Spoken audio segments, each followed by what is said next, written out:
Seja bem-vindo para esse vídeo. E nesse vídeo aqui eu vou fazer a análise do triunfo, da vitória, vai, para de frescura, da vitória do Bahia por 2-1 contra o Botafogo.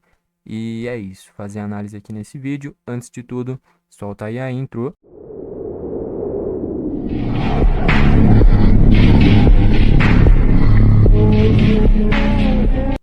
Então vamos lá, só queria destacar que já foram postados dois vídeos aqui no canal. Vitória por 4-2 do Liverpool contra o Tottenham e vitória do Atlético Paranaense por 1-0 contra o Vasco. Então fazer a análise aqui desse triunfo do Bahia. Primeiro falar como é que foram os gols da partida, né? O primeiro gol do jogo foi marcado pelo Everaldo, momento em que o Bahia já estava pressionando, o John tinha acabado de fazer um milagre, um cabeceio do Everaldo, e já nesses minutos finais do primeiro tempo, finalização do Santiago Arias, que aí eu torço pro Grêmio, né? Eu já falei algumas vezes aqui no canal, inclusive tem o canal JP21 Grêmio, e eu fiz análise ali da derrota do Grêmio pro Bahia, e eu já destaquei que a lateral direita do Bahia talvez tenha talvez não, com certeza. Tem dois dos melhores laterais direitos do Brasil, que é o Santiago Arias. Até outro dia estava jogando no Atlético de Madrid, seleção colombiana. E ainda tem o Gilberto. Cadê o Gilberto? Aqui o Gilberto, que é jogador que até outro dia era titular do Benfica, jogador que dava para cogitar até na seleção brasileira. Então o Bahia tem dois dos melhores laterais direitos do Brasil. E isso se fosse para falar isso há 5 anos atrás, iam falar que eu tô doido. Mas essa aqui é a verdade. E aí o Everaldo bate um pênalti lindo no ângulo, um golaço de pênalti. Vai para o segundo tempo, o Botafogo imprime uma pressão muito grande, o Bahia vai se retraindo, tira o Everton Ribeiro, tira jogadores de frente. E aí o Botafogo vai esmagando o Bahia, faz um empate com o Jefinho depois de um chute tortaço do Marlon Freitas, essa bola ia sair quase em lateral. Vai no pé do Jefinho, ele domina, mete um mini voleio, um golaço, um gol de empate. E aí, quando o Botafogo já tava no abafa, já tinha até colocado o Barbosa. Daqui a pouco eu faço análise individualizada de cada time. O Barbosa mais avançado. E aí vem um passe espetacular, acho que foi do Depena, velho. E o Depena entrou muito bem, né? Cadê o Depena aqui? O Carlos Depena. Entrou muito bem no jogo. Dá um passe espetacular pro Ratão entre o Lucas Halter e o Diego Hernandes, né? O Botafogo tinha feito uma linha de três. Acabou que o Diego Hernandes virou ala. E é um cara que é ponta, não tem cacuete de marcação. Então o Ratão, naquilo que fingiu que ia pra ponta, veio pro meio. O Diego Hernandes já ficou perdido, não acompanhou. A linha de impedimento estava lá atrás. O Ratão sai em condição legalíssima. E o Halter sai muito atrás dele porque não tinha percebido essa movimentação. E aí o Ratão sai cara a cara. Ainda dribla o John, faz um golaço e mata o jogo nesse 2-1 do Bahia. Então vamos para os destaques, começando pelo mandante, pelo Botafogo. Já queria destacar o John, e realmente para mim hoje ele é titular. O Gatito, na minha visão, perdeu essa vaga. O John entrega mais, tanto na saída de jogo, já tá indo muito bem, e defendendo mesmo, muito bem também. Não à toa ele faz uma defesa num cabeceio do Everaldo espetacular. E se a gente vai analisar os gols do Bahia, pênalti do Everaldo não tinha o que fazer, e o gol do Ratão, aí sim eu acho que ele poderia ter feito coisa melhor. Porque eu não sei se você que estava assistindo o jogo reparou, mas o gol do Ratão, o John tava fora da área. Isso é bizarro. Como é que um goleiro se posiciona fora da área? Porque se ele tenta defender com a mão, ele era expulso. E ali, pô, era pra ele dar uns passinhos pra trás, se posicionar melhor, e aí teria mais chance de defender. Então o John tem culpa no segundo gol, mas também é muito difícil. Era X1 praticamente. O cara, só ele contra o Ratão era muito difícil de defender. Mas ele vai destacar o posicionamento ruim do John, fora da área. Como é que você vai defender fora da área? Só se fosse com o pé. Mas aí você tá tirando um recurso que é o exclusivo do goleiro, né? De usar a mão, ao invés de se posicionar melhor. Então o John tem culpa no segundo gol por conta desse posicionamento. Mas não é o principal culpado. O principal culpado fica ali entre o Halter e o Hernandes e quem não atacou o cara da bola, né? Que aí deu todo o espaço pro Depena ver o espaço, dar o passe e o Ratão infiltrar e fazer o gol da vitória do Bahia. O Damian Soares eu achei que foi bem, tá? O gol anulado do Botafogo, que seria do Júnior Santos, começa em um lançamento para ele faz o cruzamento. Enfim, jogou bem. O Bastos é muito bom zagueiro, cara, eu gosto dele. Zagueiro angolano, ex-Lazio, é forte, pô, é impressionante, ele é muito forte, velho. É muito rápido também, tem uma boa saída, é muito bom zagueiro. E o ano passado quase não foi aproveitado, né? E o Halter eu gosto muito dele, mas no segundo gol faltou ele ficar mais esperto também, né? E o Hugo jogou só o primeiro tempo, o Cuiabano entrou no segundo, daqui a pouco eu falo dos reservas que entraram. E o pênalti do Bahia foi num toque na mão dele, né? Então não dá pra falar que ele foi bem, ficou abaixo. O Danilo Barbosa eu gosto bastante, mas realmente era o cenário de tirar ele no momento de atacar um pouquinho mais, deixou o Gregory mais fincado, né? Que é um volante mais de marcação. E aí colocou o time mais pra frente. O Marlon Freitas também ditando bem o ritmo de jogo do Botafogo, jogou bem. Luiz Henrique ficou um pouquinho abaixo, meio sumido. O Savarino produziu boas jogadas. O Jefinho fez um golaço, estava meio apagado, mas apareceu para fazer o gol. E o Júnior Santos também, depois que o Arthur Jorge chegou, não sei se a maioria das pessoas perceberam isso, mas o Júnior Santos parou de fazer gol, tá? É, eu que aposto, consigo perceber isso melhor. Que eu vou apostando em marcador de gol. Mas, ó, os últimos jogos do Botafogo. O Arthur Jorge chegou e já foi a partir do jogo com o Atlético Goianiense, não foi? Ali foi, acho que, o primeiro dele na beira do campo. E, ó, contra o Bahia, quem fez foi o Jefinho. Contra o Vitória, quem fez foi o Carlos Eduardo. Contra o Flamengo, quem fez foi o Luiz Henrique e o Savarino. Aqui eu acho que ele fez contra o Universitário. Não, o Luiz Henrique e o Carlos Eduardo fez dois. Contra o Juventude, mas fez cinco, né? Aí ele fez um. E contra o Atlético Goianiense, quem fez foi o Ponte. Então, ó. E ali já contra o Cruzeiro, será que já era ele? Eu acho que não, mas de qualquer forma não fez. Então, ó. Vamos supor que foi só a partir do Atlético Goianiense, que é o que eu tenho certeza que ele já estava na beira do campo. Um, dois, três, quatro, cinco, 6 jogos e o Júnior Santos só fez um gol, tá? E ele vinha sendo o principal marcador de gols do Botafogo. Mas aí vale destacar que o Arthur Jorge está explorando mais o Jefinho, o Savarino, o Luiz Henrique, usando mais o Diego Hernandes, o Carlos Eduardo quando joga também fazendo vários gols. E aí o Júnior Santos perdeu essa, como é que eu posso falar? Essa dependência que o Botafogo tinha dele, né? Porque ele não tá mais fazendo tantos gols. Até fez nesse jogo, mas foi anulado. Então tem vários pontos positivos do ator Jorge. Eu tô gostando muito do trabalho dele. Mas um ponto negativo é que ele não tá extraindo o máximo do Júnior Santos, né? E aí também não é só culpa do técnico. Às vezes o Júnior Santos ainda não entendeu bem o funcionamento do time com outros tantos atacantes, né? Porque o Botafogo agora é um time muito ofensivo. Enfim, entrou o Barbosa no ataque, cara, eu gostei, tá? E eu achei que ele entrou bem. Entrou finalizando, entrou ganhando bola aérea, entrou no pique correndo atrás de todo mundo e já no desespero precisando da vitória. Acho que é um recurso interessante usar um zagueiro mais à frente, um cara que é novo.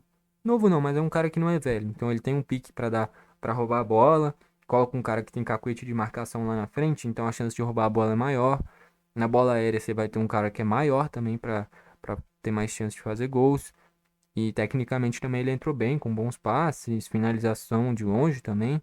Achei que ele entrou muito bem, foi uma mexida bem interessante. Entrou o Gregory no lugar do Danilo Barbosa, achei que entrou bem também.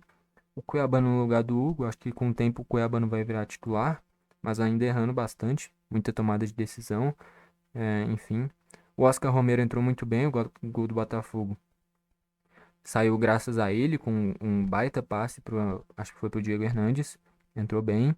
E o Diego Hernandes também entrou bem, só falhou na questão do gol do Rafael Ratão, porque ele não tem o cacuete da marcação, e aí o Ratão ataca as costas dele e do Halter e faz o gol. Então, faltou um pouquinho de cacuete na marcação do Diego Hernandes, talvez puxar o Ratão, tomar o amarelo, mas não tomar o gol. Enfim, destaques do Bahia, Marcos Felipe, e ali vai um grande achado, porque é um goleiro que era comum no Fluminense e virou um excelente goleiro no Bahia. O Santiago Arias, excelente lateral direito, muito bem. O pênalti sai de uma finalização dele, que tem um toque de mão do Hugo. E que nem eu falei, o Bahia tem dois dos melhores laterais direitos do Brasil, que é o Arias e do Gilberto. E, consequentemente, dois dos melhores da América do Sul, né? Já que o nosso é o melhor futebol da América do Sul. O Canu achei que foi bem, né? O Gabriel Xavier também, mas principalmente o Canu. O Juba, bem, foi até que bem, o Luciano Juba. Só na parte defensiva o Diego Hernandes entrou muito bem, deu bastante trabalho. O Caio Alexandre achei que foi bem. E aqui tem dois que poderiam ter lei do ex, né? O Caio Alexandre e o Canu já jogaram no Botafogo. O Everton Ribeiro eu achei sumido, tá? O Jean Lucas eu achei que foi bem. O Cauli eu também achei meio sumido, meio abaixo. O Tassiano também meio abaixo. E o Everaldo foi bem, fazendo o gol dele, ajudando na recomposição pelo lado direito. Foi bem também. Entraram o Rezende no meio de campo, achei que não entrou tão bem. O Ademir entrou muito bem aberto pela direita, produzindo boas jogadas. O Biel entrou, jogou mais centralizado para puxar contra-ataque, entrou mediano. O Depena entrou muito bem no meio de campo, é ele que dá o passe pro Ratão, que também entrou muito bem, logicamente, para fazer o gol da vitória, o gol do triunfo. Então, dessas mexidas, as melhores disparado o Depena e o Ratão, e vale destacar também o Ademir que entrou bem. E pelo lado do Botafogo, o Barbosa entrou bem, o Gregor entrou bem, o Cuiabano entrou bem, o Oscar Romero entrou bem e o Hernandes também entrou bem. Todos entraram bem no time do Botafogo.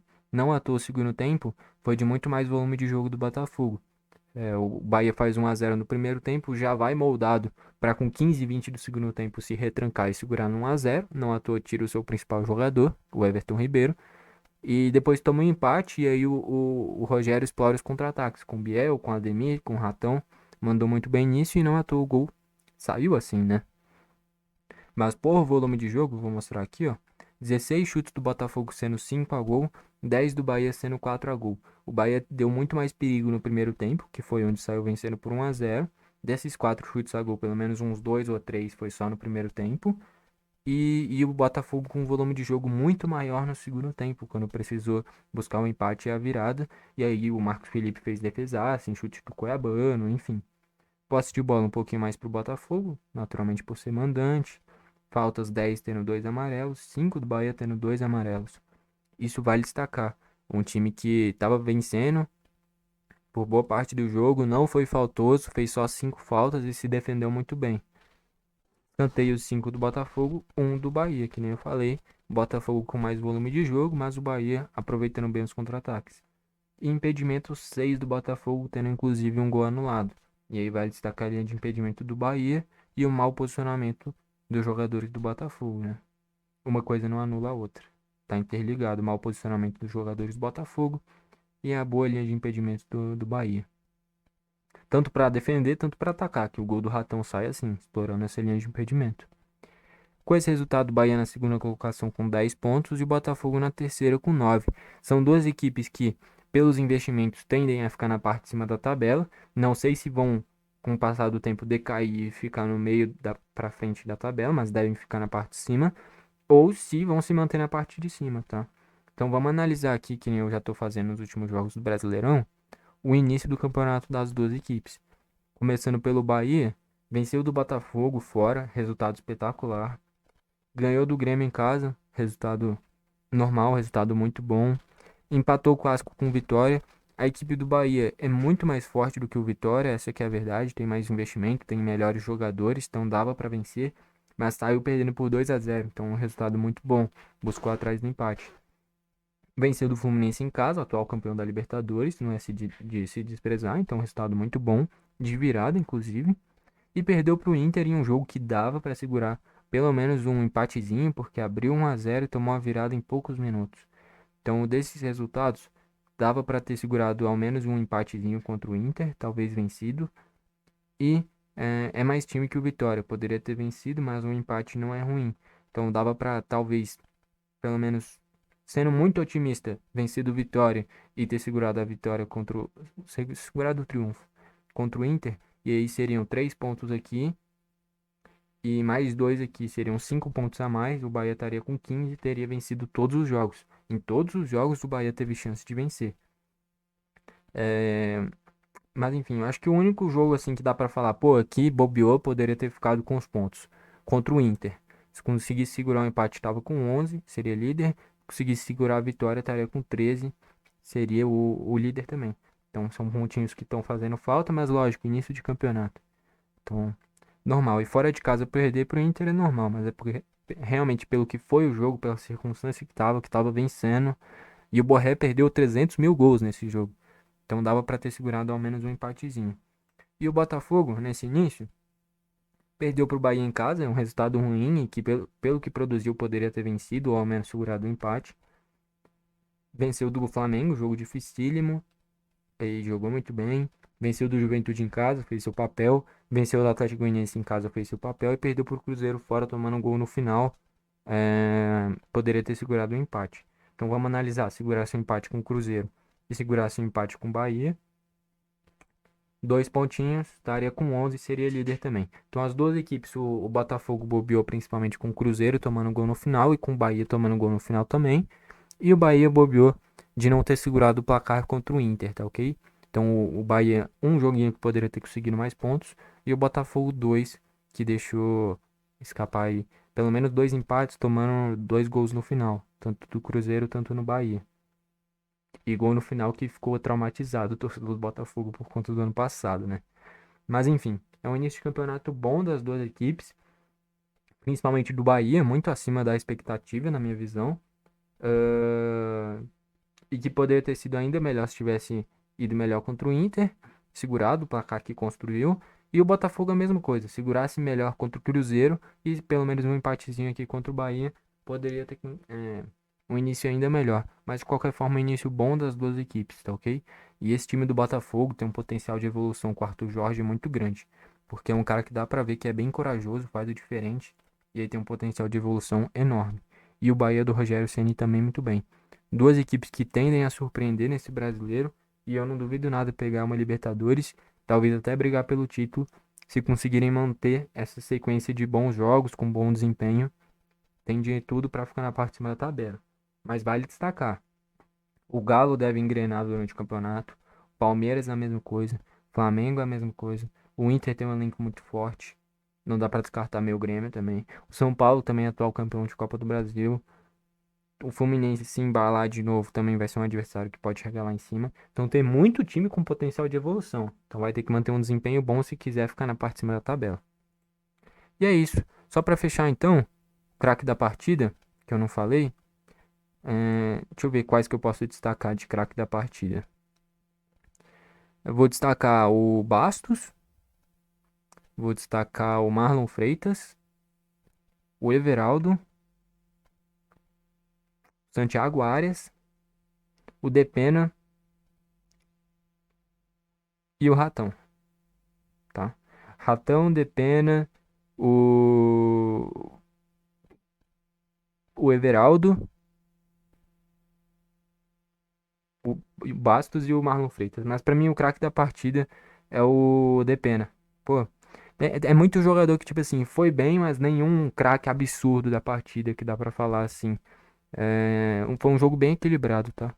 Mas eu gostei demais do Depena. Ele entrou, mudou o jogo e o gol do Bahia só saiu por conta de um passe espetacular dele. Então, pra mim, o craque da partida vai o Depena, mas poderia ser o Ratão, poderia ser o Caio Alexandre, poderia ser o Everaldo. Poderia ser o Marlon Freitas, poderia ser o Bastos, mas pra mim vai pro Depena, tá? Eu gostei demais da entrada dele e pra mim foi o craque da partida, tá ok? E é isso, gostou do vídeo, deixa o like, não gostou, deixa o dislike. Comenta aí embaixo pra você quem que foi o craque da partida, tá ok? E aonde você acha que essas duas equipes vão acabar no final do campeonato. Foi esse o vídeo, valeu e falou.